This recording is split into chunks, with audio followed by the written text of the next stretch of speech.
मेरी एक गर्लफ्रेंड बनी जो बहुत हॉर्नी थी। हर बात पे डबल मीनिंग आता था उसे। अगर उसको बोलते केला तो वो वही समझती थी। हर चीज पे भाई मैंगो बोल दो तो वो कुछ अलग ही समझ लेती थी। मतलब पता नहीं उसके दिमाग में ना सेक्स ही भरा हुआ था।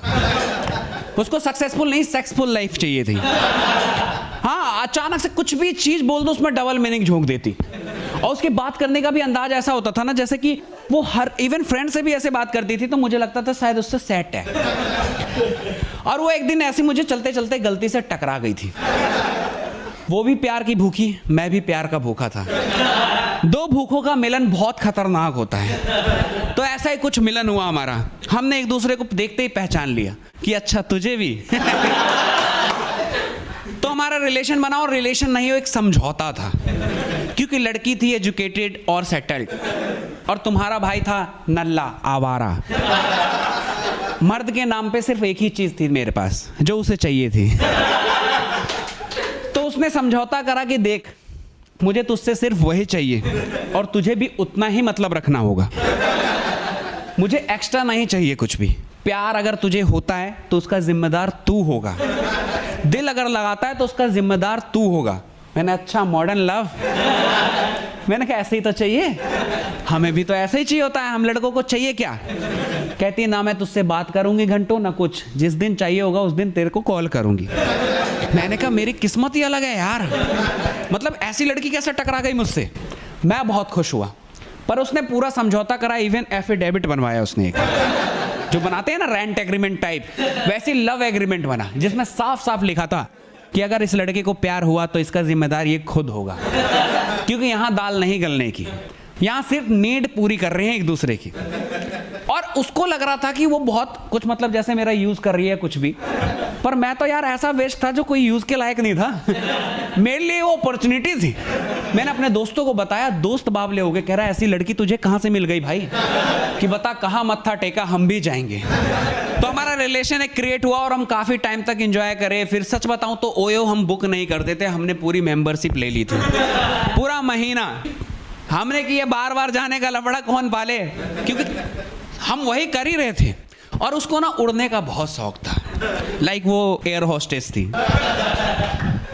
प्लेन में उड़ती दिन में और फिर रात में मैं उड़ाता था उसे। तो बहुत अच्छा रिलेशन चल रहा था, काफी बढ़िया। और देखो मैं गरीब आदमी, मेरे पास कुछ करने को नहीं था।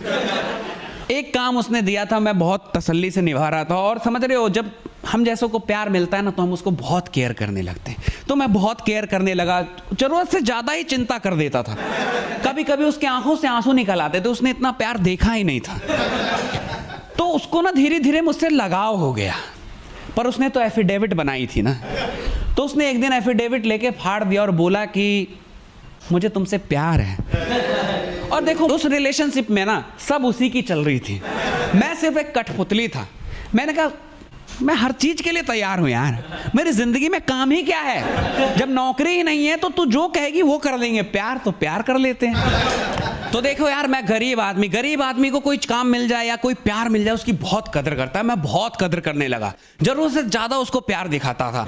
जैसे एकदम समझ रहे हो ना, सर पे रखने लगा था उसे। और वो केयर ना उसे समझ नहीं आया, उसने जिंदगी में ऐसा प्यार देखा नहीं था। तो उसे भी मुझसे ना लगाव होना शुरू हो गया।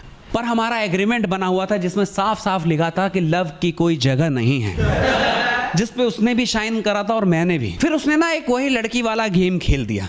एक दिन मुझे फोन करती है और कहती है कि मैं प्रेग्नेंट हो गई हूं। मैंने कहा तुम्हें कैसे पता तुम प्रेग्नेंट हो गई? हम सेफ्टी तो यूज करते हैं ना। क्योंकि मैं ना डर गया था, और डर इसलिए नहीं गया था कि वो बच्चे की जिम्मेदारी आ जाएगी, उसके लिए मैं तैयार था। मैं डर इसलिए गया था क्योंकि मुझे लगा जीवन में एक ही काम तो मिला है, उसमें भी मैं गलत कर गया शायद, और उसका रिजल्ट वो भुगत रही, क्योंकि वो तो प्यार के खिलाफ थी ना। मुझे लगा कि मेरी नौकरी चली जाएगी। मैंने सॉरी बोला कि नहीं ऐसा नहीं हो सकता, आपको कैसे लगा कि आप प्रेग्नेंट हो गई हो? कहती है मेरे पीरियड मिस हो रहे हैं। मैंने कहा यार पीरियड है, कोई एम्प्लॉय थोड़ी जो हर बात टाइम पे आ जाए, एक दो दिन जा सकता है इधर उधर। कहती है नहीं मैं प्रेग्नेंट ही हो गई हूँ। फिर मुझे डर हुआ और मैं डर डर के गया मिलने उससे, पर वहां का माहौल ही अलग था। वो एकदम डेट वेट होता है ना, जैसे कैंडल लाइट वगैरह लगा लेते हैं, उस तरीके से। मैंने कहा ये कौन सा पनिशमेंट देने का नया तरीका है। ये मुझे इतना डेकोरेशन में मेरी पिटाई करेगी या क्या, मतलब समझ रहे हो ना। अपने माइंड में तो यही चल रहा था ना, क्योंकि हमें पता है ये मॉडर्न लड़की कहाँ प्यार होगा हमसे, लेकिन वो प्यार में पड़ गई थी हमारे। वो इजहार करने के लिए बुलाई थी कि मैं ऐसे ऐसा तुम्हारे साथ शादी करना चाहती हूँ। और देखो ऐसा नहीं है मेरे पास कुछ करने को नहीं है, मैं तो हर चीज करने को तैयार था। वो सब कुछ मेरा झेल रही थी, तो मैंने कहा शादी भी कर लेंगे यार, क्या दिक्कत। मैं बड़ा खुश हुआ अंदर से, पर उसको लगा कि शायद एफिडेविट बनाया है, तो वो बाकी लड़कों की तरह समझ रही थी मुझे कि हाँ ऐसे टाइम पास ही है वो। मैं बड़ा खुश हुआ, मैंने कहा ठीक है बेबी कर लेते हैं शादी। हाँ यार, पर तुम्हें यही बोलने की क्या जरूरत थी कि ओए हो गए इसलिए तुम प्रेग्नेंट हो गई। तुम सीधा सीधा बोल देती, कहीं हार्ट अटैक ना आ जाता, मुझे लगा कि मेरी नौकरी गई हाथ से।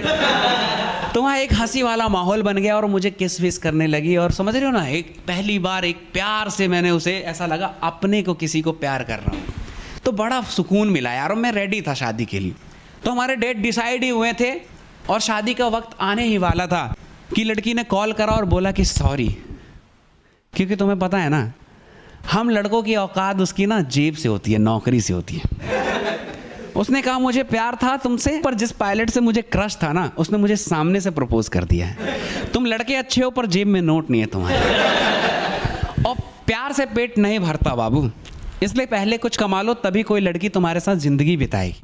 और सच बात है यार, उस दिन मुझे बुरा नहीं लगा, मुझे समझ में आया कि हाँ सिर्फ प्यार से पेट नहीं भरता, मर्द की पहचान उसके काम से होती है और उसकी औकात उसके जेब में कितने नोट है उससे होती है।